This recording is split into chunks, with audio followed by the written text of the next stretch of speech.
got to start with the Eagles, man. Like one of the best seasons ever for a running back got even better on Sunday night as Saquon Barkley carried it 26 times for 255 yards and 2 touchdowns in a win over the Rams. That's the 9th most rushing yards ever in an NFL game. Adrian Peterson actually has that record, 296 rushing yards in one game set in 2007. And I mentioned that because Adrian Peterson was the last non-quarterback to win MVP. Saquon is now like the third, fourth choice to be MVP. I've seen some plus 500s, plus 700s on him.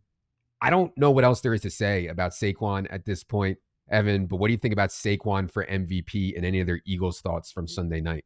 Well, this is typically the time of year where running backs start to generate MVP hype. The best running back in the league, Christian McCaffrey, was getting some at this time last year.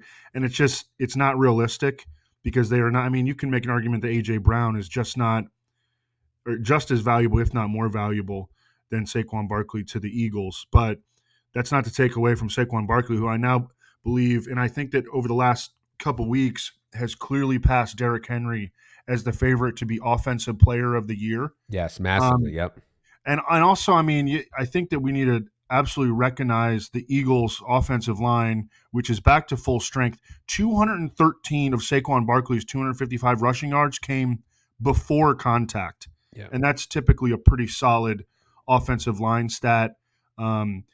It's funny. Every year, at some point in the year, Howie Roseman, like the peanut gallery, starts to chirp at Howie Roseman.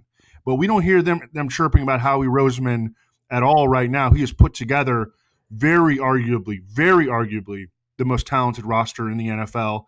And obviously, grabbing Saquon at a pretty affordable price was a cherry on top. Yeah. I'm curious what you think about that. The Eagles are now the third choice in the betting market to win the Super Bowl, behind only the Lions and the Chiefs. I've seen some people out there say they think the Eagles are the best team. My only pushback on that is something we've talked about on this show so many times. This stretch of the Eagles' schedule has been outrageously soft. And I don't want to take anything away from them, but we've been talking about this for like 2 months, that they've had an incredibly soft schedule. So I still think that the Lions are better. I still think that the Bills are probably better, but I don't want to take anything away from the Eagles either. Evan, any thoughts on Eagles Super Bowl chances? Yeah, I don't know if if the Eagles are the best team, but I definitely think that they have the most talented roster. I don't know if they're the best coach team in the NFL. I mean, I like the way they're coached on defense for sure under Vic Fangio, but I mean, I think it's fair to question Nick Sirianni because he's kind of a loose cannon, kind of a goofball. Has had issues with the quarterback before. It seemed like they had a personality conflict at times last year. It seems like they've put that. Winning will cure everything, and the Eagles have won 7 in a row. I'm just talking about from a roster construction standpoint. Yeah. Howie Roseman did an incredible job, and those 2 rookie defensive backs that he got, Cooper DeJean and Quinyon Mitchell. I mean, those guys are killing it out there, and they have short. You remember how bad their secondary was last year?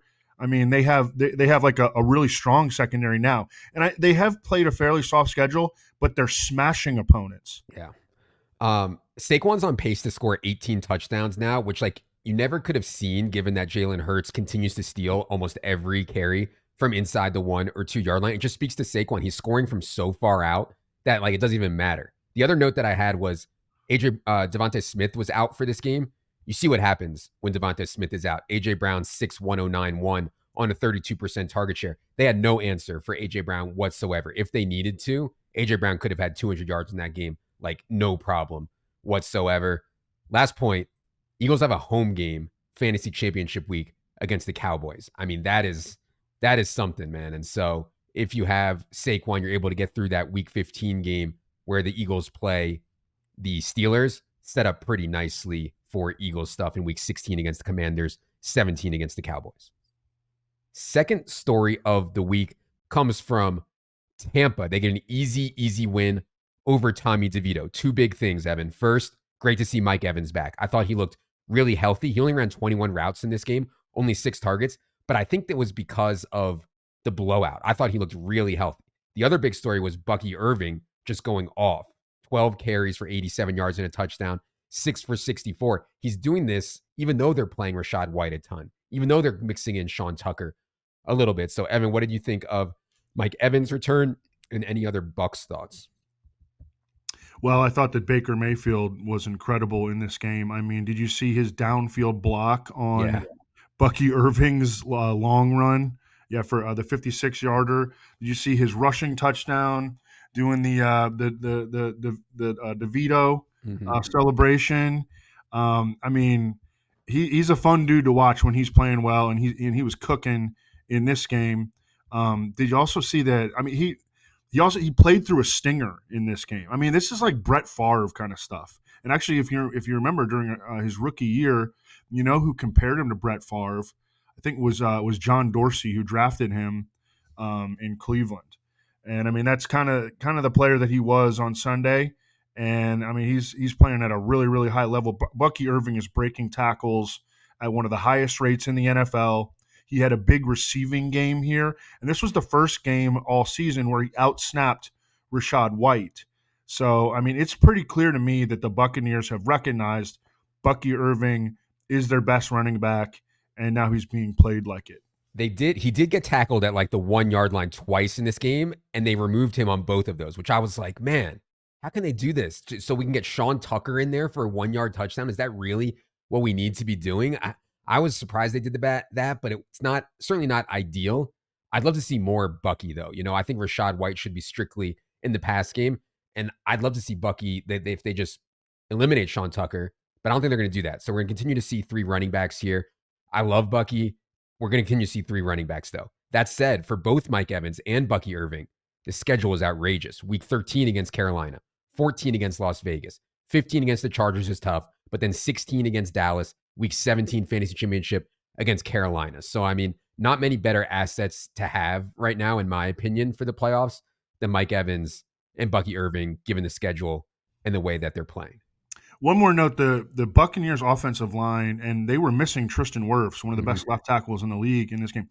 They allowed a 6% pressure rate against a pretty talented Giants defensive line. The Buccaneers offensive line has been lights out all season, and to see him do it even without Tristan Wirfs, I mean, this is a really good unit.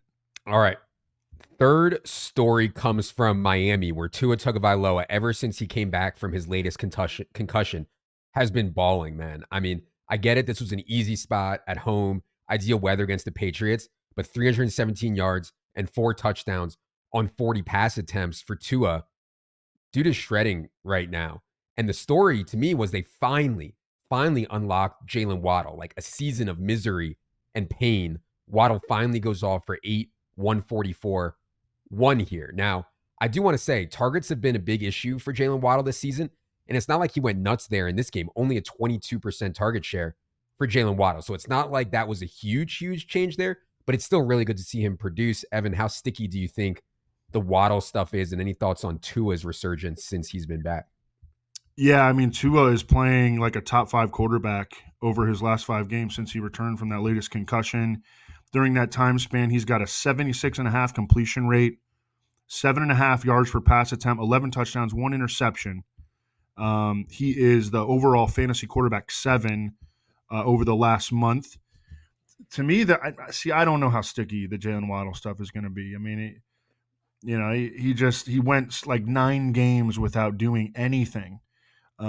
So we're just gonna have to see. We're probably gonna end up playing whack-a-mole with him. You know who has been sticky week over week though is Jonnu Smith, with defenses kind of doing the zone shell stuff over the top of Tyreek and Waddle. Jonnu Smith has been the number 1 overall tight end in fantasy over the last 6 weeks. I mean, he's had a bunch of good games over the course of the year. He's proven to be a steal, a difference maker in best ball. Maybe we owe Arthur Smith an apology. I mean, he played Jonnu Smith over Kyle Pitts, or at least featured Jonnu Smith over Kyle Pitts a bunch in Atlanta last year. Jonnu's playing better than Kyle Pitts, period. I mean, he looks like a better player out there. So, yeah, the thing about the Jonnu stuff is when Jonnu was a featured part, he had 11 targets in this game. When Jonnu was a featured part, someone's going to get left out, whether it's Tyreek, who was bitching on Twitter this week about his role, whether it's Achane, who didn't see that many targets in this game, or whether it's Waddle, who it's been all year. If Jonnu's the one that's soaking up 8, 9, one of those other guys is going to get left out, and that's what's been happening here for a lot of this year. I don't know if you saw Tyreek's tweet, Evan. Somebody did one of Yep. those memes where it was like, there's like two girls and the one guy is like ignoring his girlfriend for the new one. And the new one, somebody put on Jonnu and Achan, and then they left Tua and Waddle behind. And Tyreek like quote tweeted that and was like, yeah, for real. Like that, So there could be some squeaky wheel stuff here. I'm also concerned that I don't Tyreek think is he just did slowing that down. because he's pissed, though. I Yeah. think that he likes to have fun on Twitter. Okay. Yeah. He does. Yeah. He does for sure. We're not going to build in any squeaky wheel stuff here on Tyreek, but I just thought that it was at least worth noting if you want to see how we're projecting Waddle, Tua, etc. Great time to take advantage of the sale at establishtheRun.com/Black Friday. Projections for Thanksgiving are indeed up. Packers and then Jets next for the Dolphins. Chargers. So last night, Chargers faced the Ravens at home in the Harbaugh Bowl. Pass game sputtered a bit for the Chargers as they fall to 7-4. The big news was J.K. Dobbins' injury. It's to his knee. He kind of got gang tackled and bent awkwardly. We're recording this around 2:30 p.m. Eastern on Tuesday. We have no update, like nothing on J.K. Dobbins right now. I think the questions everybody's asking is if J.K. Dobbins were to miss a lot of time, how are the Chargers going to play it? Because they have three guys they can use. Gus Edwards, who's been terrible this year, but they trust.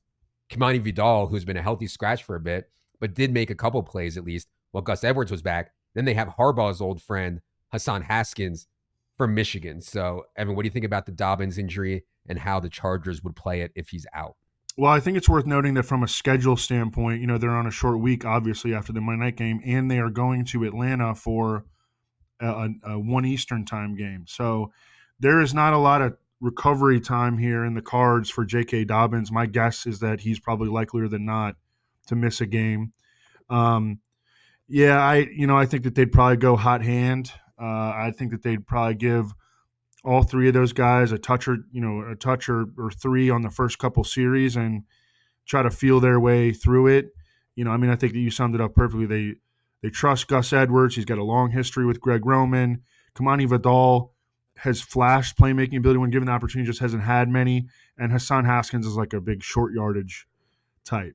The one thing that I would say is that Haskins and Edwards don't really play in the pass game at all, and Vidal does. And so if they want someone out there to play in the pass game, it would be Vidal. Daigle and I talked a bunch about this on the Waiver Wire show if you want to hear more about that.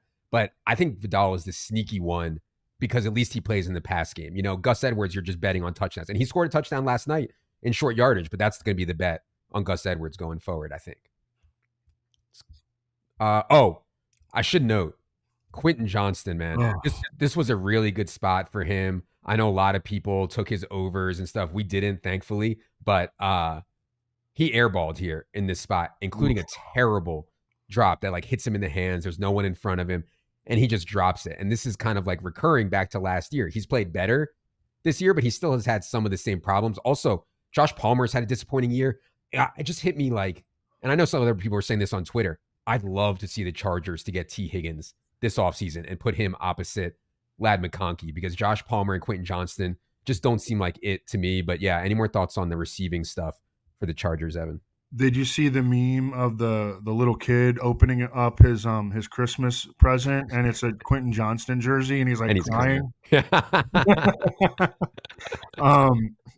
Just a brutal game.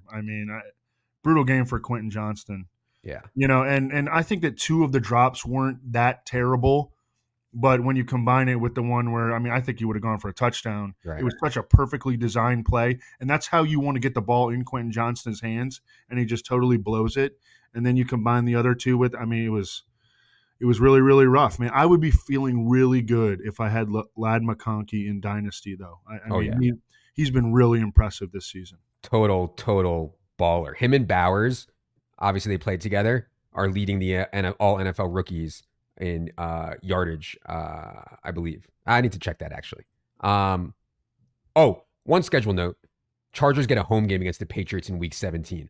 Good weather, Week 17. You're playing the Patriots. That is a slam dunk spot for the Chargers in the Fantasy Super Bowl. So keep an eye on that. Fifth story comes from the Commanders. So They were like 10-point favorites in this game, 10.5-point favorites, and they lose to Cooper Rush's Cowboys at home. People are going to keep saying, Evan, not me, but people are going to keep saying this is the cliff where defenses figure out his offenses in the second half of the year and they crumble. Terry McLaurin's play, where he had this crazy 86-yard miracle touchdown at the very end of the game, he was actually lined up on the right side, but for the entire game, he was on the left side again. So do you think this cliff stuff is real? And what do you think of Commanders game against the Cowboys? The cliff. Yeah, I was going to call it that. And then I saw that Bill Barnwell, I was like excited to say that on the show. And I saw that Bill Barnwell put that in his article. Like, awesome. Yeah, and McLaurin hadn't done anything before that. He was actually lined up in the right slot when he scored. But he really hadn't done anything before that. So that kind of saved him. Yeah. And Jaden Daniels, he just, has not been as dynamic with his legs since the rib injury. I mean, I think it's a combination of factors. The offensive line has never been particularly talented. Micah Parsons gave him a really hard time in this game. The defense, we know that they've overachieved. I think that, with the benefit of hindsight, we can all acknowledge that the Commanders were playing above their heads when they started off 7-2 or whatever. Yeah. And now they're dealing with Jaden Daniels did have a bunch of rushing production in this game, but in the previous 4 he was averaging 28 rushing yards per game. And now they're really banged up at running back because Brian Robinson was hobbled badly with an ankle, and Austin Eckler suffered a concussion. Yeah.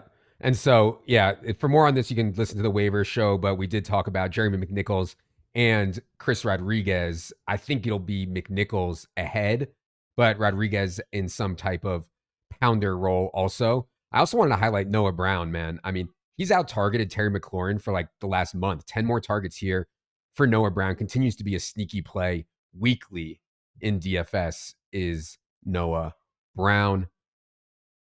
Commanders get the Titans, which is not as easy as a matchup as maybe it seems on paper. Then the bye, then Saints, Eagles, Falcons to finish up for the Commanders. All right. Get at the NFC now. We'll go alphabetical order. Start with the Arizona Cardinals.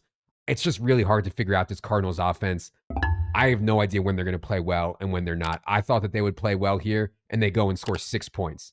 And again, Marvin Harrison does nothing. They've just been so streaky, and Kyler's been so streaky all year. I can't get a handle on when they're going to play well. Evan, what do you think of Commanders game at Seattle? Cardinals game at Seattle?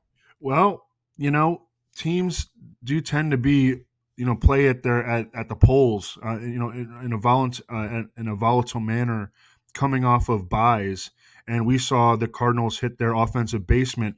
I also think that it's worth noting, and I mentioned this on the last show, that Seattle was suddenly starting, and Seattle had a terrible defense in the first half of the season, but they made some changes. They changed out their starting middle linebacker.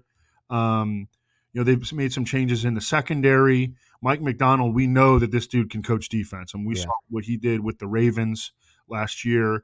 And I think he's figured some things out. I mean, they've played good defense in 3 straight games against the Rams, 49ers, and Cardinals. So I think that the Seattle defense is a force to be reckoned with.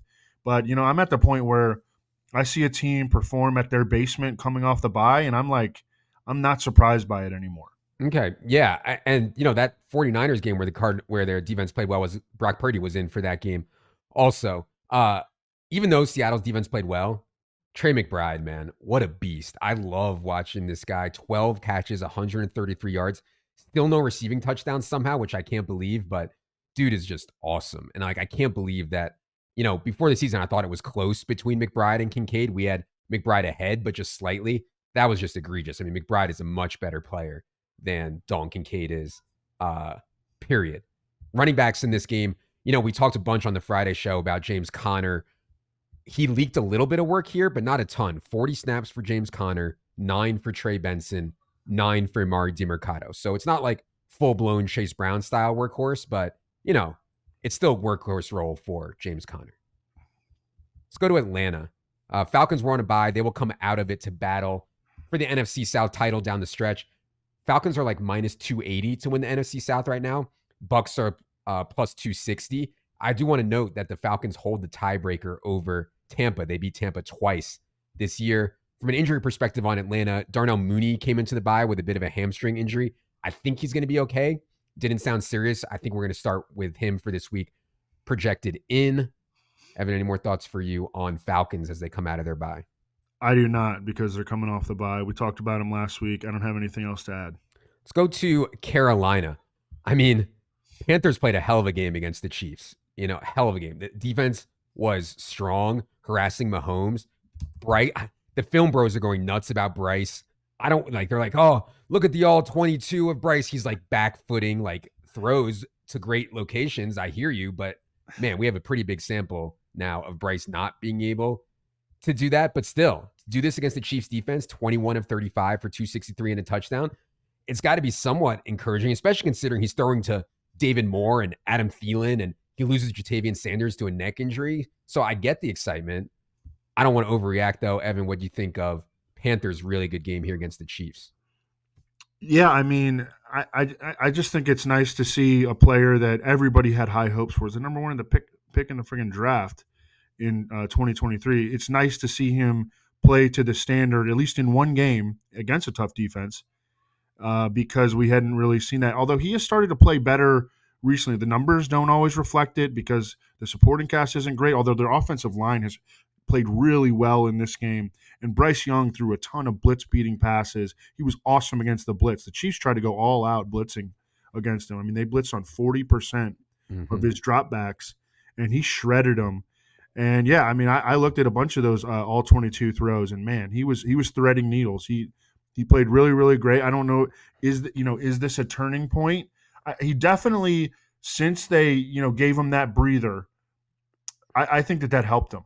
Yeah. And he's played a lot better since. And this is by far the best game that he's played in his career. One more note here on Carolina. So Jonathan Brooks, we've been talking all year. People were like, oh, he's going to come in and he's going to be a smash in the fantasy playoffs. Luckily, Evan and I had him, and we got a lot wrong. But one thing we got right was fade on Jonathan Brooks. He played just 5 snaps in his NFL debut. Chuba Hubbard played 55 here. So, either they think he's not ready, they think Chuba is better, or somewhere in between. But really weird run out for Jonathan Brooks off of this ACL injury. There's just no reason to expect Jonathan Brooks to have any kind of an impact, barring an injury to Chuba Hubbard. Yeah. Down the stretch, the Panthers just gave Chuba Hubbard an extension worth over $8 million per year. The coaching staff loves him. He's played, I mean, in the range of a top 10, top 12 running back over the course of the season. He's really good in pass protection for their young quarterback. I mean, there's every reason to expect Chuba Hubbard to remain the clear-cut feature back for Carolina the rest of the way. Let's go to the Bears. A lot of hand-wringing around Caleb Williams. Evan's getting into it with people in the YouTube comments, and then Caleb shows up big here against a tough Vikings defense. I thought Caleb was really good. He made an insane throw on the run. DeAndre Swift, he also leads the fourth quarter comeback, sends the game to overtime. Ever since Fraudrin was fired, Keenan Allen and DJ Moore have gotten going a little bit more, and Caleb continues to show pretty good mobility. So really encouraging game here for Caleb. Evan, what do you think of Bears' overtime loss to the Vikings? Yeah, so he's played really well, I think, in both of the games since they changed out Shane Fraudrin for Thomas Brown. He's a top 10 fantasy quarterback over those 2 weeks. I know it's a small sample size, but he did play, and one of them he played two formidable defenses. I would say the Vikings have a good defense. I mean, I was worried that the Vikings were going to confuse him and he was going to come back to earth this week. No, he made sensational plays on the run, getting outside of the pocket to take some of that pressure off that shaky offensive line, to thwart some of the Vikings blitzing, high frequency blitzing tendencies. And wow, I mean, he made like 6 sick ass throws down the football field. Yeah. It's just I don't think that Bears people have anything to worry about the quarterback. They need to fix the coaching, and they need to get some more offensive linemen. One thing is Keenan Allen, man. I've said on here that I've seen enough of Fat Keenan. He continues to get volume.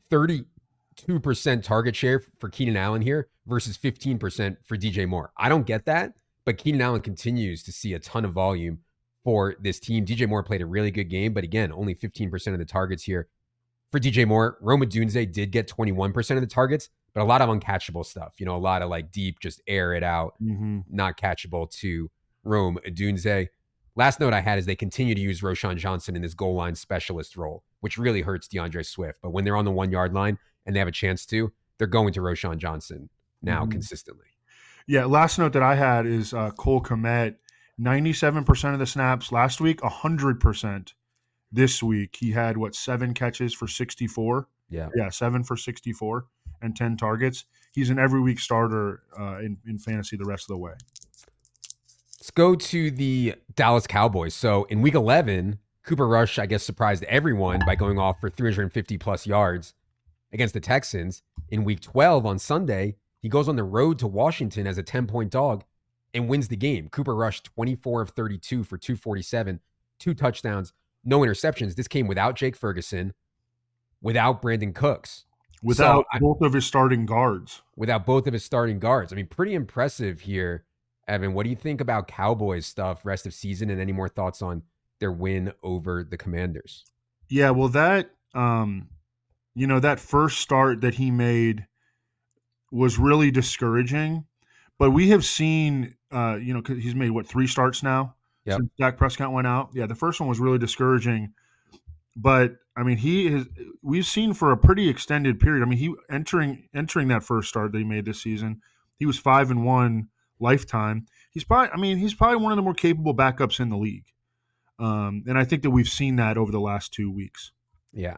And he's sustained CeeDee Lamb. I mean, this deep stuff for CeeDee Lamb isn't there, but CeeDee Lamb's getting loaded up with targets, and he's massively in play. I actually think that he's our number one value right now at wide receiver, salary adjusted at wide receiver for the Thanksgiving slate, because it's hard not to give CeeDee Lamb 10 targets, right? I mean, even if they're short, 10 targets to CeeDee Lamb is going to be super valuable. Last note I had is that sounds like Jake Ferguson is unlikely for Thanksgiving. Brandon Cooks, I'd consider questionable right now. Luke Schoonmaker continues to impress. 20 routes on 34 dropbacks here, only 59%, but scored a touchdown. And I mean, he continues to really be good in targets per route run. And that says something to me. So Schoonmaker massively in play for the Thanksgiving slate as well. Yes, absolutely. Lions. Easy win for the Lions over the Colts here in a low scoring game. This total got up to like 50, and it ended up being really low scoring. And the Jared Goff stuff we've talked about plenty on the Friday night show. It's all about touchdowns. When Gibbs and Monty combine for 3 rushing touchdowns and the team doesn't go completely nuclear, it's going to be a bad Goff game because you don't got no touchdowns from Goff, and obviously he's not going to run. And that's just the thing, So people are like, oh, you're always under projecting Jared Goff. It's just we have them scoring more rushing touchdowns than passing touchdowns, and he gives you nothing rushing. So the ceiling's always there on Goff, but you're also going to get games like this. Plenty. Injury note, David Montgomery left this game early with a shoulder injury. Sounds precautionary. He says he's playing. Campbell says he's playing on Thanksgiving. Evan, any more Lions thoughts here ahead of the Thanksgiving game? Oh, yeah. David Montgomery is going up against his old team. He ain't missing this game. And he's a tough dude anyways. There are other injury notes to be aware of. Khalif Raymond is almost definitely not going to play. Yep. And I know that he's not a big name, but on a 3-game slate, he is a factor, and he affects other guys. Him being out affects other guys like Tim Patrick. Taylor Decker, it looks like he's on the doubtful side of questionable. He's the Lions left tackle. And Amon-Ra St. Brown, I think it sounds like he's going to play, but he's not at 100%, short week, all that. I wrote about all that stuff in my my matchups column for Bears-Lions, but those are some notes there.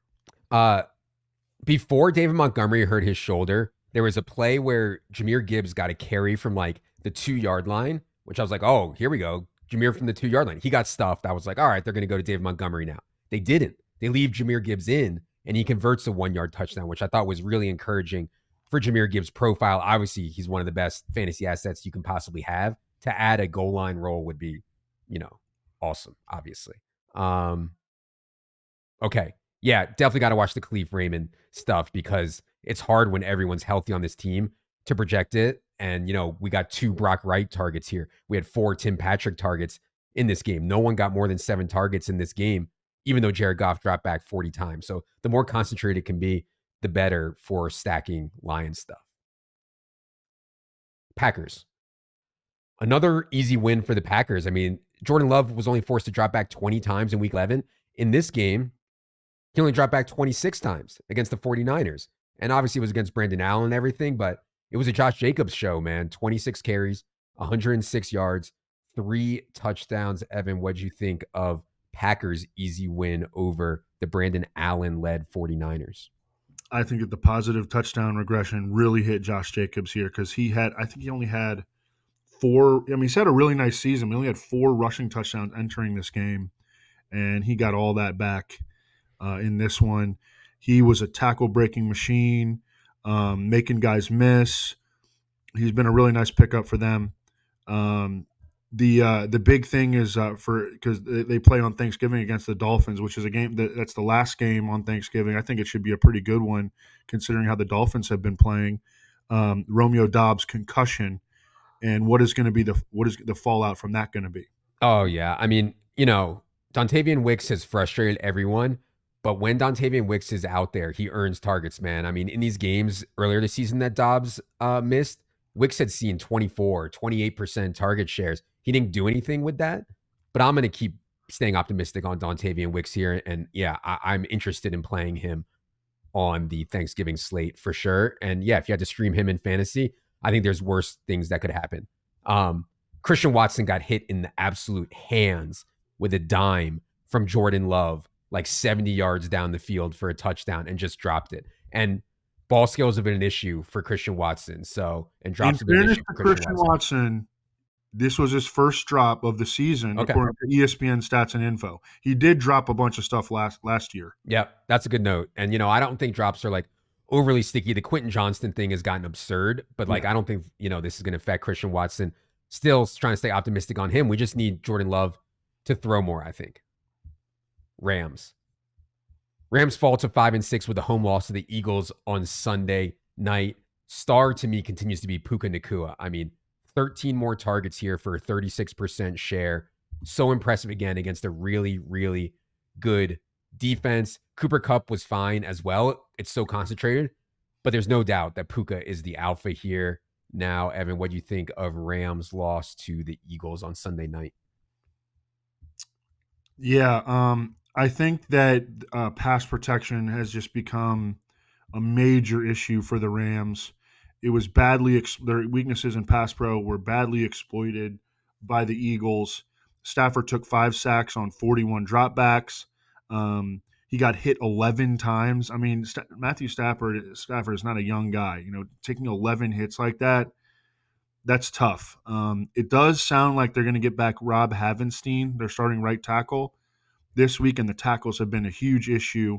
But that's been their biggest issue, I think, is the pass protection. Yeah, incredible spot this week for the Rams at the Saints. And then I'd also note that in week 17, the Rams have a home game against the Cardinals. So, couple really good spots there for the Rams. Kyren Williams fumbled twice in this game. He did lead Blake Corum carries 16-1. But again, no targets for Kyren Williams here. Efficiency continues to be a problem for him. He needs those touchdowns. He got one here, so he got there. Vikings were lucky to survive in Chicago for an overtime win. I assume this was on purpose, but the Bears erased Justin Jefferson from the game. And this is something the Vikings have talked about. They've talked, listen, Sam Darnold, there's going to be times where Justin Jefferson is erased from the game. You have to be willing to trust the other guys. In this game, Justin Jefferson only saw 5 targets. Jordan Addison, 9. He went off. TJ Hawkinson, 9. He went off. Aaron Jones, 4. He went off in the pass game and the run game. So they can beat you even if you stop Justin Jefferson, which is a little scary for Jefferson's floor on a week-to-week basis. I don't want to say bad things at all about Justin Jefferson, but if teams are really going to sell out to stop him, Vikings don't have to force it. Evan, what do you think of Vikings win in Chicago? Well, yeah, that's what you want to see. If you have Justin Jefferson in fantasy, it sucks that you took a for 27, scoreless here. But you want to see the other dudes making the defense pay, and that's what they did. I mean, Aaron Jones had a big game as well. Justin Jefferson also he almost had a 40-yard touchdown catch, but it was called back on a penalty on Brandon Powell. So that it was just a kind of a hard luck situation. But again, you want to see because that comes back around. You know, when teams see that, oh man, all these other guys can do all this. When we use 3 defenders against Justin Jefferson, like it's not helping us. You know, the Vikings wound up scoring 30 anyway. Really good to see TJ Hawkinson run a route on 86% of the dropbacks here. Now, Josh Oliver was out for this game, which maybe makes a little bit of a difference. But the fact that Hawkinson can play into overtime, run 86% of the routes, and be really productive seems like he's over the knee injury now already. So that was really good to see. And then, of course, Jordan Addison, man, the profile is awesome here. Like, forget all the off-field stuff. His rookie year production combined with his profile, it was really good leading into year 2. He's struggled. He's had some close calls. 8-162-1 against a really good Bears secondary, or at least a good Bears secondary. Really good to see on Jordan Addison. So I'm excited about him. Saints were on a bye. They will face the Rams at home on Sunday. We will see on Kendrick Miller. There's some talk that Darren Rizzi doesn't know why Kendrick Miller is on IR and wants to get him going. We'll see on Bub Means and Jamal Williams. Sadly, I think Chris Olave is probably done, but I don't know for sure there. We know that Rashid Shaheed is done. So rest of the way to me, like run Kamara into the ground, I guess. Try to get big plays from Taysom and MVS.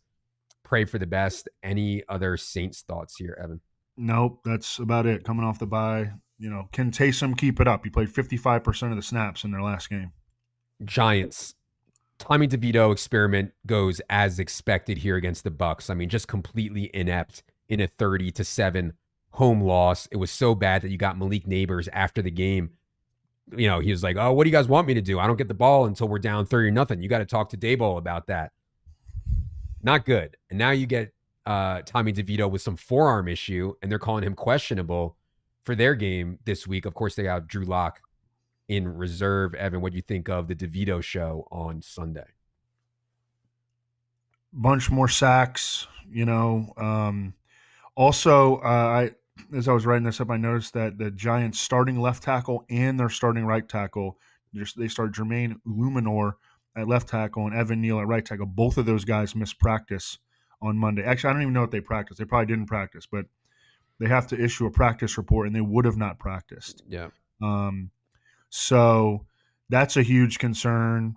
You know, it doesn't matter who's under center. Like, the offensive line is probably going to be bad. Yeah, and this is what I was worried about on Tyrone Tracy a little bit. You know, yeah, he still had 70 total yards. I thought he played well, but he loses a goal line carry to Singletary. Giants just like can't sniff the red zone. It's he also lost another fumble. You know, I still like Tyrone Tracy. I still have him in a season-long league, and I'm certainly starting him against the Cow. They play Cowboys and Saints next. Like, I'll start him, but I think it's just the dynamic has changed a little bit for Tyrone Tracy without Daniel Jones. We'll talk about this more on Wednesday, but I'm going to ask, you know, for your thoughts on, you think that people are going to be scared off of Tyrone Tracy because he got benched, essentially, has lost fumbles in back-to-back games. That'll be a topic worth discussing. Yeah, for sure. Definitely talk about that on the show Wednesday. 49ers go to Lambeau with Brandon Allen and get embarrassed. I mean, can't run the ball. CMC's longest play in this game, rushing and receiving, was 9 yards. CMC's longest run since he's returned is 13 yards. And, you know, they didn't have Trent Williams in this game, which is probably like the biggest offensive line injury in the entire league, is the 49ers losing Trent Williams here. But still, this was an embarrassing game. I think Brock Purdy can make it back this week, but I don't know for sure. Evan, any thoughts on 49ers getting smoked up there in Lambeau? So Kyle Shanahan on Monday said that Brock Purdy did light throwing without issue on Monday. Light throwing, you know, I don't know if that really helps us, you know, try to project how he's going to go. I mean, Brandon Allen did about as good as you can expect for Brandon Allen. That guy is not an NFL quarterback. I saw some beat writers during the game being like, you know, tweeting like, hey, it might be time to go to Josh Dobbs. They did not go to Josh Dobbs. Kyle Shanahan said that if Purdy can't go again, then it'll be Brandon Allen again.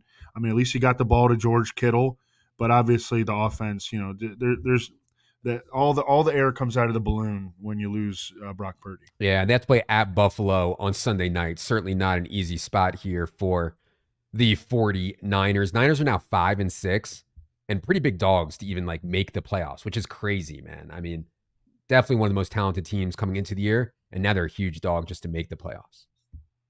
Seahawks was not an explosive offensive game from the Seahawks. I thought it could be. I thought that they could really do things against this Cardinals defense, but they only scored 16 points. And the defense, as Evan said, was the story. Hold the Cardinals to 6 points here. Big story was the ascent again of Jackson Smith and Jigba. 7 more targets here, team high. Metcalf only 5. Lockett 3. There were a lot of short area targets to JSN, but he's featured and he's doing things after the catch. Really exciting right now on JSN. Evan, any more thoughts on Seahawks win over the Cardinals? Yeah, we are seeing a second-year breakout. I thought it was pretty predictable that Jackson Smith and Jigba, and it took him a little while. I mean, it took him a little while because his usage, the way that they were using him sucked early in the season. But they've embraced using him more aggressively in the intermediate regions, and he's responding. Since week 9, he's averaging 3.4 yards per route run. That's the highest in the NFL. Dude is absolutely balling. And I mean, I think that they've got, they got a keeper in him and DK Metcalf. At Jets, at Cardinals versus Packers next for the Seahawks. In the fantasy playoffs, they'll get the Vikings and the Bears. Not ideal, but not a death blow either. So, JSN clearly one of the better assets you can have right now. And I'm still waiting for like an explosion Kenneth Walker game. I thought he played really well here. He again just like can't quite break a big one, can't quite find the end zone, but I still think it's coming on Kenneth Walker. All right, let's move over to the AFC now. We'll start with the Baltimore Ravens. Ravens go into LA last night and put a 30 ball on a very good Chargers defense. I don't even think Lamar was that sharp last night compared to his normal standard, but you look up, he accounts for 3 touchdowns and he scores 22 fantasy points and ends up with a pretty easy win. Evan, what'd you think of Ravens game last night against the Chargers? I thought that Rashad Bateman made an insane touchdown catch down the left sideline with a guy draped all over him. I mean, to the extent that they called pass interference on him. I think that Bateman has had a kind of like a really nice season overall. I mean, he's had some moments where he dropped too many passes, and he's not like a super explosive player. But, I mean, they've gotten a good amount out of him for a player that they got nothing out of over the past couple seasons. Derrick Henry was just an absolute load to tackle. Justice Hill had an awesome touchdown run where he stiff-armed a guy at the line of scrimmage and then beat everybody to the house. It was a fun game. I mean, the Chargers had a pretty significant lead. The Ravens came back and won. Good Monday nighter. Yeah, and the Deontay Johnson stuff, he's just dead. Like barring injury, they're running Flowers and Bateman in all 2 wide receiver sets. Most of the 3 wide receiver sets include Nelson Aguilar, not Deontay Johnson. Deontay Johnson here, just 4 routes in this game. Agree that Bateman has had a really, really nice year. Another nice game in the box score for Mark Andrews. 15 routes on 23 dropbacks here for Andrews. Isaiah Likely ran 12 routes in this game. Bills will come out of their bye for that Sunday night football game against the 49ers. Injuries to watch here for Buffalo are Keon Coleman, I kind of think is doubtful. Amari Cooper, Dalton Kincaid, they might be back here, but that's the biggest stuff for me to watch on Bills right now. Evan, anything else on Bills as they come out of their bye?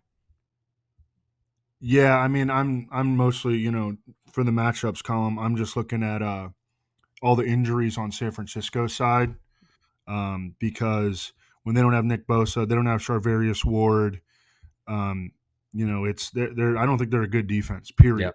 And we saw that on Sunday, and that's something that, the Bills can capitalize on. Yeah, and Bills have a pretty nice schedule in the fantasy playoffs too. Week 15 at Detroit in the Dome. Week 16 home against New England. Week 17 home against the pathetic Jets. Like, there are a lot of touchdowns to be scored here. Josh Allen is going to be a major, major force in the fantasy playoffs. This team's going to score a bunch of touchdowns down the stretch. Bengals will come out of their bye at 4-7. They're like 15% to make the playoffs or so right now. They need to run the table. In other words, They need to beat the Steelers, Cowboys, Titans, Browns, Broncos, Steelers in a row. Or maybe they could get lucky and lose one of those games and still get in. The good news is that the offense is firing. I mean, Chase Brown, easily top 25 player, even if they do scale back his workload a little bit. Jamar Chase, easily top 10. T. Higgins, easily top 30. So I hope these guys stay in the mix and fight through any nicks, whatever, because I want to see them in the fantasy playoffs. Evan, any more Bengals thoughts as they come out of their bye? Yeah, I like the fact that they're coming off or that they had a late season bye, because when this offense is at full strength, it is as good as any offense in the league. I'm sure there's going to be some speculation. Oh, Khalil Herbert might see, an expanded role because they can't use, we'll see. I mean, Yeah. Chase Brown has been sensational as a dual, a combo back, as a runner on the perimeter and as a receiver. And he just is so good at the defense clears out because of Chase and Higgins, and Chase Brown is just going to be open all day long. All he has to do is make one linebacker miss, and he can pull off chunk gains as a receiver. Yeah, I mean, all this stuff is coming from Zach Taylor's press conference, and he was asked, can Chase Brown handle this kind of workload for the rest of the season? The guy is touching the ball like 30 times a game. You're never going to say, yes, we want to get him 30 touches a game. We're going to say, yeah, we might ease him off a little bit. But you saw Zach Taylor quickly said, he's so explosive. We want to get him the ball as much as possible. So I think we'll see Khalil Herbert a little bit out of the bye, but I still think Chase Brown is easily like top 20, top 25 player rest of the way. Browns. This was the snow game. I mean, this is one that I think a lot of people remember for a long time just because Jameis is the man and the way that this game looked. The pregame interviews, the way Jameis plays, he's just the best. Even in the snow, Jameis was out there slinging it, 219 yards, 27 attempts. They get 2 short Nick Chubb touchdowns. Browns get a really good win on Thursday night. Awesome game. Evan, what do you think of Browns win in the snow over the Steelers? Yeah, I mean, it was a great football game. And everything you said is right. Jerry Jeudy has been balling. You remember how much criticism they got for that contract before the season? I would say that the contract doesn't look bad at all right now. Cedric Tillman suffered a concussion in that Thursday night game, so his status will be worth monitoring. Obviously, he has extra time because of the mini bye, but he'll be worth monitoring for sure. Yeah, and I think there's somewhere in between. I think Jameis makes wide receivers look really good, just like Matthew Stafford makes wide receivers look really good. Doesn't mean Puka isn't a great player. Doesn't mean Cooper Kupp's not a great player, but it means that Stafford and Jameis enhance the production of wide receivers, period. And so, yeah, I don't think Judy's a great player, but with Jameis, he's certainly very serviceable. Other note that I had, Nick Chubb, 20 out of 24 running back carries. Again, really poor efficiency, but it was against the Steelers. And I'd be like, well, yeah, maybe it'll get better, but he gets Broncos, Steelers, Chiefs next 3 games. So volume looks really good, surprisingly good for Nick Chubb. Continue to have efficiency concerns with him. Broncos moved to 7-5 with a win in Vegas. This Bo Nix stuff, man, he only had to run 1 time for 5 yards, but he was awesome throwing. I mean, Courtland Sutton, Devon Vele, and Bo Nix have something going on. Courtland Sutton specifically, there's not many more solid wide receiver plays and good matchups right now than Courtland Sutton. 8 targets in 5 straight games, averaging 9.6 during that span. We got Kurt Benkert out here, if you guys remember him, the old quarterback. He's saying Bo Nix looks like a mix of Drew Brees and Aaron Rodgers out there. So exciting times for all the Broncos laundry bros like myself. Evan, what do you think of Broncos' latest win over the Raiders? Yeah, I mean, Bo Nix is getting better too. And I think that we've seen, and one of the quote unquote pros about him coming out is that he played for 6 years, in college. He's experienced, but also people are like, yeah, but has he plateaued? Have we seen the best of Bo Nix? And the answer is no. I mean, he's made steady progression. He's one of the most solid and consistent and reliable quarterbacks in the NFL right now. Do you know that Devon Vele, and I looked this up because I was because Dink was talking about him, and that he's 26 years old. He played at Utah, and he went on a Mormon mission. Yep. And that's why he's old. I didn't even know that they did that anymore. Yeah, and he's really been playing well. Yeah, he And has, man. I mean, he absolutely has. I mean, he was a round 7 rookie out of Utah. One of the reasons these guys who maybe can play but go late is like the analytics stuff don't like them because they're so old. And obviously, like you don't want to draft a receiver who's going to be freaking 30 in a few years, really high in the draft, right? So maybe Vele is actually better than the draft pedigree suggests, and he's earning more and more of a role. Sean Payne compared him after this game to Marquez Colston, which, is a pretty good compliment there. Marquez Colston, very big, strong, oversized, one of the first big slot receivers, which has now become like a Mm-hmm. big trend in the NFL. Mm-hmm. Texans. So frustrated on Nico Collins again. I mean, he had a great game, but man, I was like all in on him again this week, was watching this game really close. There were so many times in this game where I said, what the hell is CJ Stroud doing? I mean, some really bad throws from CJ Stroud here, some really weird decisions. And it's been happening a bunch this season. I know everybody just wants to blame the offensive line, and maybe that's it.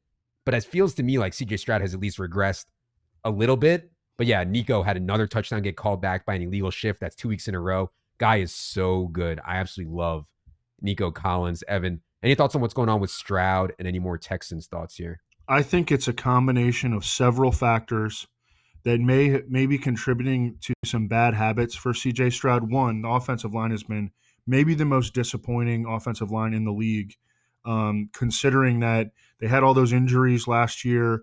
All those dudes are coming back, and like they're worse than they were last year on the offensive line. Also, early in the season, their offense really wasn't that functional. It was just a bunch of like Nico Collins making insane plays down the field. Then he goes out for 4 or 5 weeks. He comes back and they get that back a little bit, although he's had 2 touchdowns called back over the last 2 weeks. But and then Stephon Diggs was going to be their dynamic slot receiver, and he's long gone at this point. And also, I think that Bobby Slowick, who almost got the Titans head coaching job, has been one of the bigger disappointments in the league this year.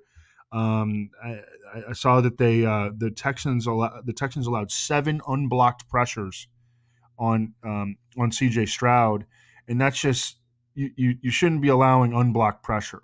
Mm-hmm. That's a sign of like the protections aren't right or something, because I mean you're not even getting a body on a guy on a pass rusher. Yeah. You're getting unblocked pass rushers, and that is a big problem. Dalton Schultz got out targeted by Cade Stover in this game, 4-2. But Schultz ran 30 routes and Stover ran 9. It's just Schultz has not been earning targets at all, even when they've had no one. Even when Nico and Steph Diggs were out, it's not like Schultz was doing a lot either. So yeah, it seems like he's really fallen off a cliff here. Has Dalton Schultz. And the Texans did not run the ball at all in this game. Mixon finished with 14 for 22. And so when you are getting your quarterback under heavy duress and you can't run the ball, like you're fortunate to be able to move the ball on offense. Let's go to the Colts. This was Anthony Richardson's second start since the midseason benching. First game back in week 11, he shredded the Jets. We talked a ton about this last week, how that would not necessarily translate here against the Lions, and it didn't. Only 11 completions on 28 pass attempts for Anthony Richardson. Now, Kyle Granson dropped a very easy touchdown, which would have made A-Rich's line look better. Josh Downs also got hurt, left the game with a shoulder injury, but still, going 11 for 28 in an NFL game is just, it's not good, man. What did you think of A-Rich's latest failure from a completion percentage standpoint, and any other Colts thoughts? Yeah, we talked about how their offensive line was super banged up, and they also lost, and Ryan Kelly, their starting center, is on IR. They also lost Taylor Bartolini, his backup at center, in this game. So they were down to their third string center. They were on their backup left tackle. They were on their backup right guard. And Anthony Richardson was under pressure on 46% of his dropbacks. You mentioned, I think it was Drew Ogletree who dropped a touchdown. But yeah, either way. And they also had a bunch of big plays down the field called back. One of them was to Kyle Granson. So just everything went wrong, and Anthony Richardson did not get where we wanted him to go. He also barely missed Alec Pierce on a bomb. I mean, barely. And that was a pretty good throw. It was just a little bit too far out in front of him. for fantasy, like, that touchdown pass that was dropped, the Alec Pierce thing. And then for fantasy, I mean, 10 more runs here for Anthony Richardson. They're running so much RPO, so many designed runs. I still like streaming in Anthony Richardson in good matchups. This just like was not the best matchup.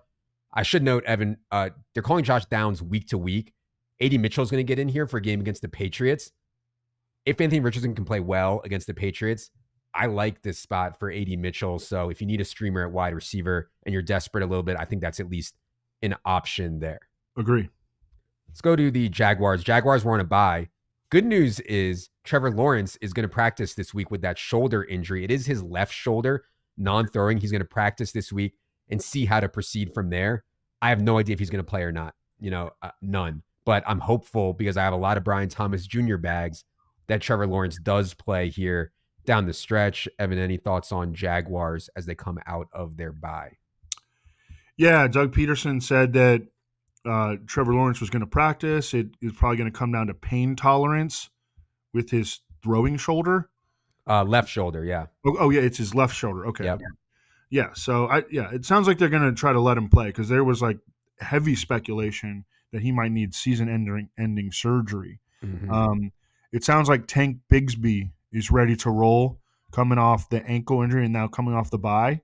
And I would think that he jumps back into that even rotation with Travis Etienne, who's had a horrible year. All right. Let's go to the Chiefs. I mean, Chiefs should have lost to the Broncos. Chiefs should have lost a ton of games this year. They easily could have lost to the freaking Panthers. I mean, they really had to scrap to squeeze out a 30-27 win over the Panthers. Mahomes forced to run the ball, 5 carries, 60 yards. He also threw for 269 and 3 touchdowns. Just a massive pass rate for the Chiefs in this game. 47 dropbacks versus 18 running back carries for the Chiefs here. I feel like the market is like catching up now. For a while, the Chiefs were like massive favorites to win the Super Bowl. Mahomes was the favorite to be the MVP. And I was always like, man, I don't know about that. It just seems like so much smoke and mirrors. And now people are getting to be at the point where like, yeah, you can't give it to Mahomes. And we prefer the Lions and the Eagles and the Bills and the Ravens or whatever in the market to win the Super Bowl.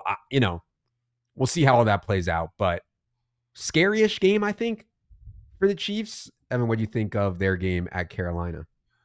So this is a stat from Greg Rosenthal. The Chiefs have won 13 straight one-score games.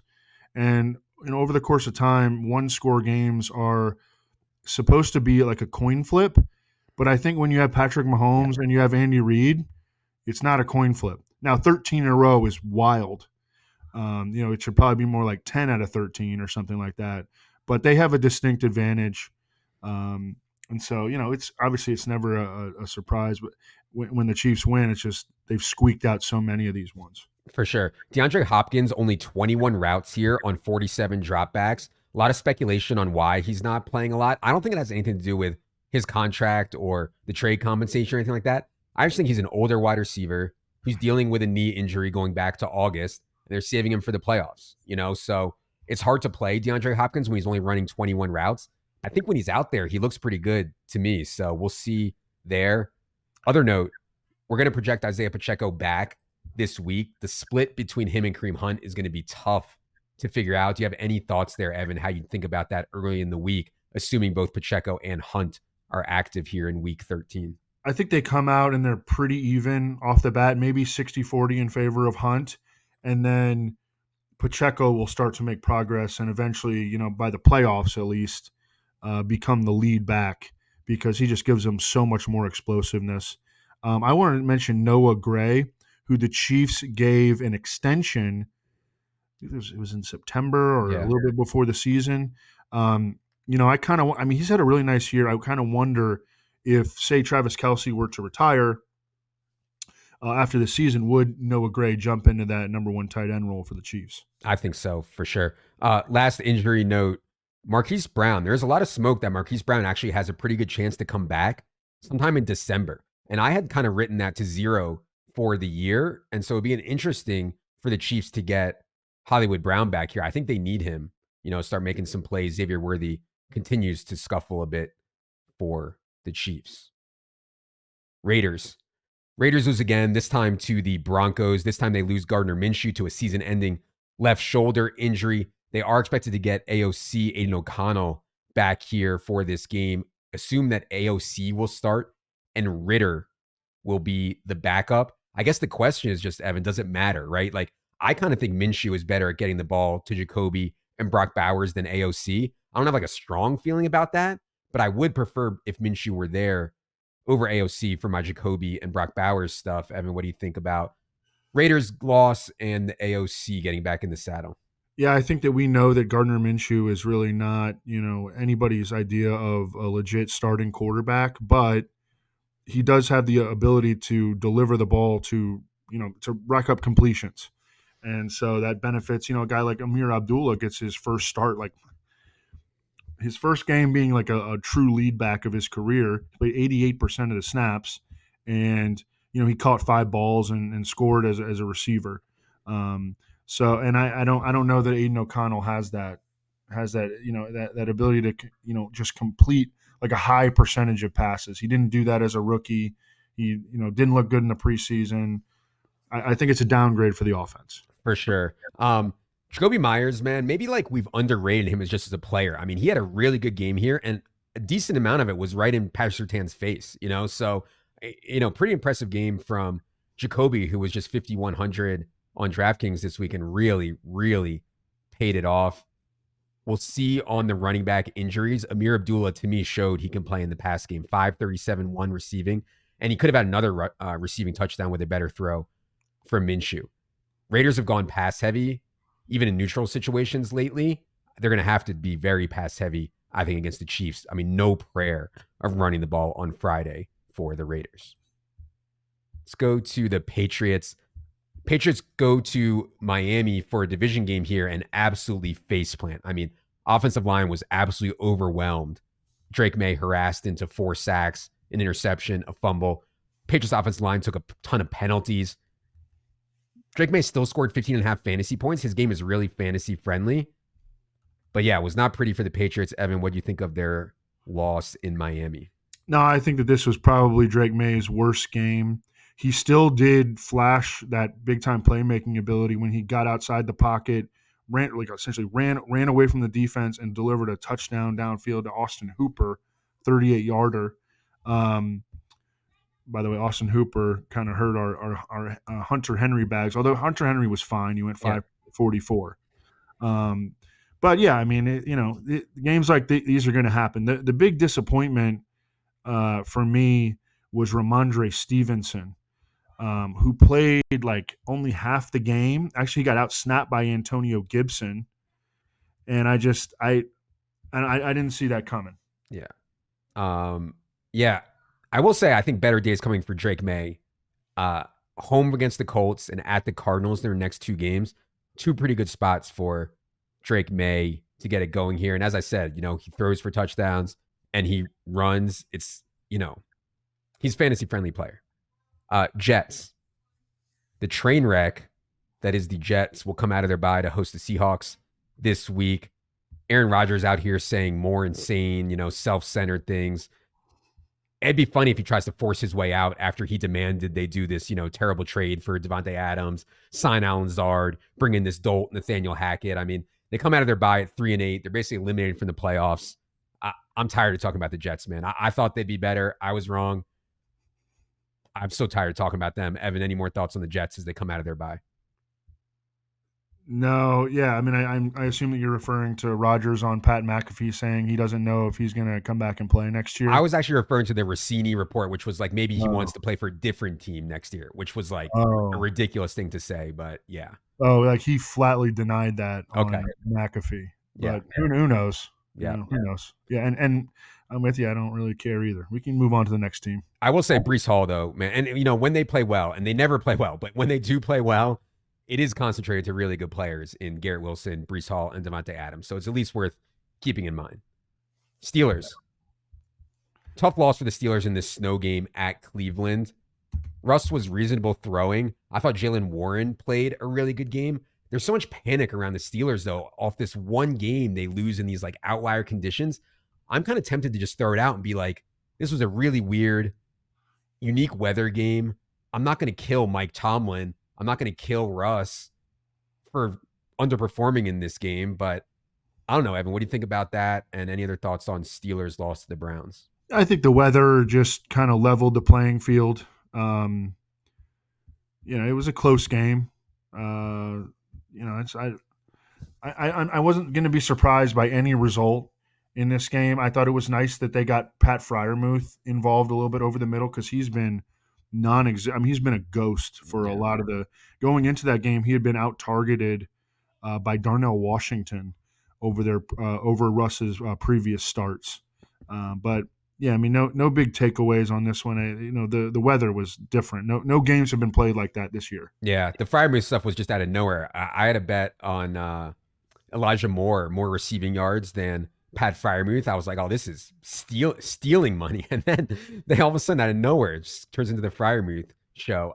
One other Steelers note, Jaylen Warren, 16 opportunities here. This, even in the snow, this split has been more even than people realize. Like Jaylen Warren, if you had to, you can start in a pinch in a good matchup in the flex and stuff like that. So like the way they're using Jaylen Warren right now. Last team of the week is the Tennessee Titans.